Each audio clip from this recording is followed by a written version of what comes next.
Hello, welcome back. Put my phone on silent there. Thanks for joining us. We are getting into Exodus chapter 22. And what is really great about this chapter is it's fairly short, so we're not going to talk very long. You will not get a sermon today. Actually, no, I'll skip the sermon part, but there's still a good bit in chapter 22, so let's jump right in.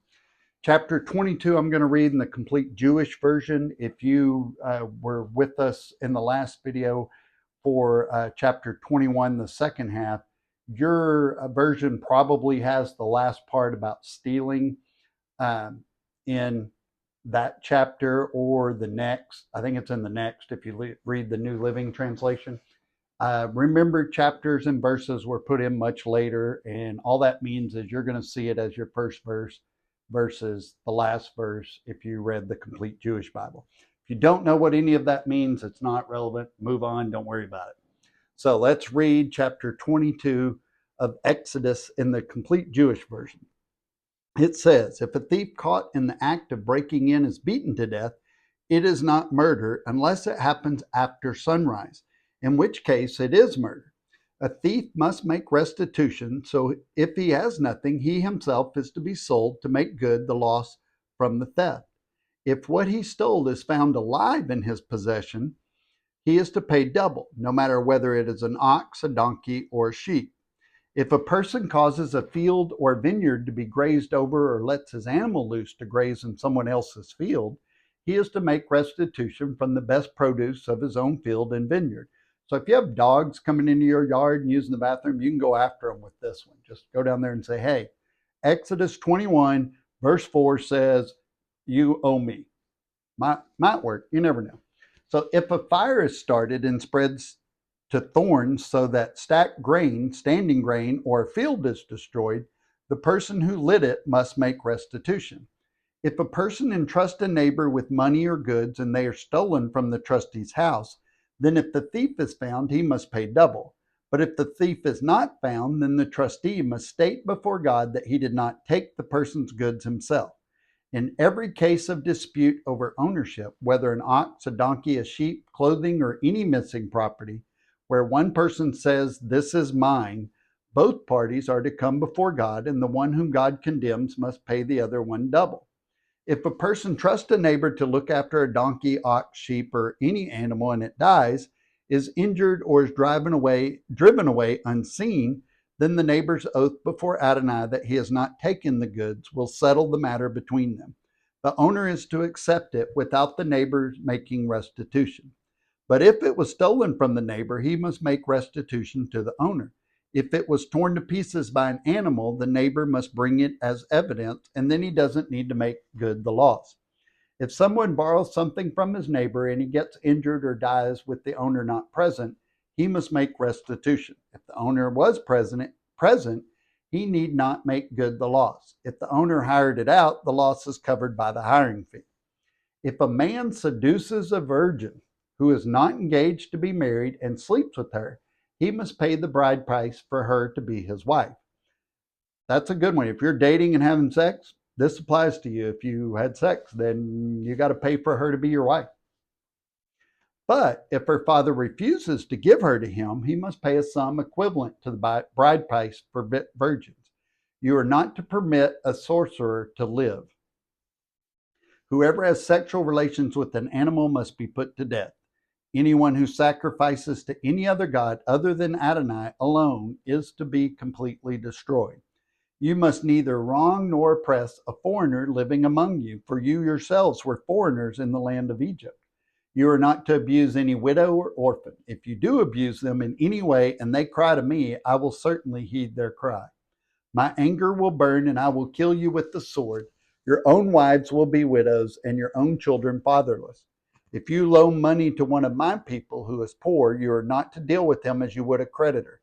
You are not to charge him interest. If you take your neighbor's coat as collateral, you are to restore it to him by sundown.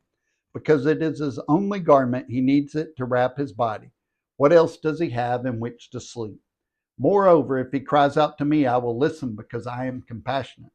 You are not to curse God, and you are not to curse a leader of your people. It's election year in America. Be careful. You are not to delay offering from your harvest of grain, olive oil, or wine.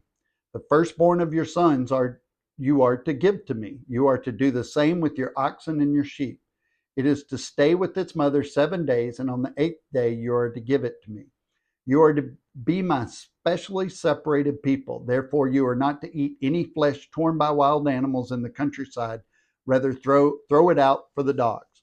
So remember, they hadn't even gotten there yet. They'd just kind of come out of slavery. So they were learning all of this stuff as they go. And it's like, how would we have a harvest? We don't even have land to harvest yet. So a lot of this is teaching them what they're going to do when they get into the promised land. So if you're in danger of losing property but not harmed, then to kill is murder. So a thief has to replace what was taken, but if not, then he can be sold as a slave with the money given to who he robbed. But if you just killed somebody, but you were not harmed, just to protect property, God says that's murder. God says it, not me. I wouldn't see it that way, but I have to see it the way God sees it, because that's the only way that matters. This concept of recompense instead of incarceration continued right up to the time of Christ. Prison was really abhorrent to the Jews. That was a pagan way of dealing with crime. Prisons never seemed to slow crime either, because it's not the way Jehovah created the universe to act. I mean, we have more prisons than any other place on earth, and we have crime. So obviously those don't help each other. God's system of justice was designed to rehabilitate the criminal by means of compensating his victim. Israel's law involved more mercy and compassion than other cultures too. Israel's law established that humans were more important than animals, and the animals were more important than other kinds of property. A lot of the pagan cultures around there didn't necessarily see it that way. And now we encounter a series of regulations about what must never occur. These are matters of morality and conscience. The previous laws took circumstances and intent into consideration. How did it happen? In verses 16 to 30, the intent and circumstance play no role. God says it, this is the penalty, period. It doesn't matter why.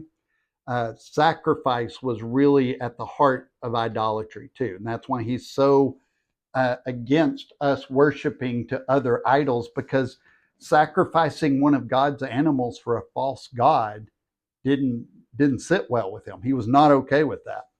The Israelites were looking for loopholes and to the rule against idolatry too. Some Israelites would sacrifice to a pagan god and say, I'm not worshiping, I'm just offering an animal sacrifice. That's it.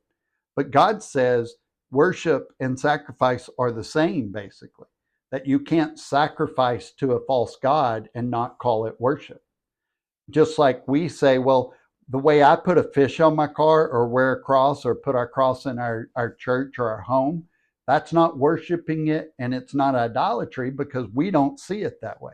God says the only thing that matters is how he sees it. Doesn't matter how we see it. There are some things he says no to, no matter what. So they thought maybe they had been close to idolatry, but their hearts were in the right place, according to their own thinking. That's why it says don't rely on your own understanding. What we see as good or bad is not necessarily what God sees. And the only one that matters is God. So God said it was idolatry and eventually killed thousands of Israelites for it and exiled the rest. So somehow in America, we think this will never happen to us, but God says it will at some point. The point is to not take the basics away from a helpless person for a loan. That's why you're supposed to give their coat back if they gave it to you for collateral. Compassion and mercy are the foundational issues that God's really laying out here. This applies to Hebrews lending to other Hebrews. God calls for special treatment for those within the community of God. We're not supposed to charge an exorbitant interest rate, or in some cases, no interest, when it's a fellow Hebrew, a fellow God-fearer, Christ follower.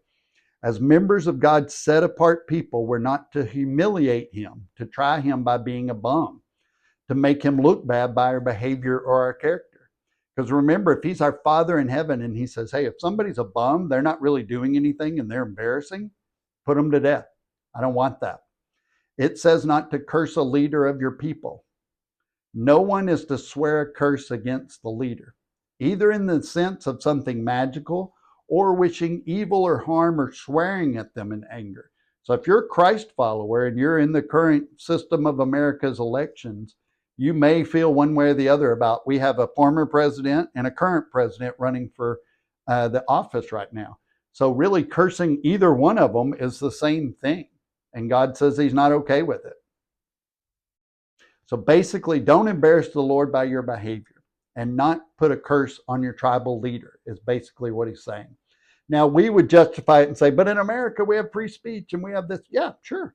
God says don't do it, and America says do it. So which one are you going to listen to? That's essentially what God's saying is you can follow the rules that the world sets up or you can follow my rules. But if you're going to serve me and worship me and be one of mine, you better follow my rules. And that's chapter 22. Much shorter. I hope you get on with your day and study more later, dig into this, send me a comment, ask me a question. Any way I can help you learn the Bible. That's the goal. So God bless. Love God, love people, and change the world.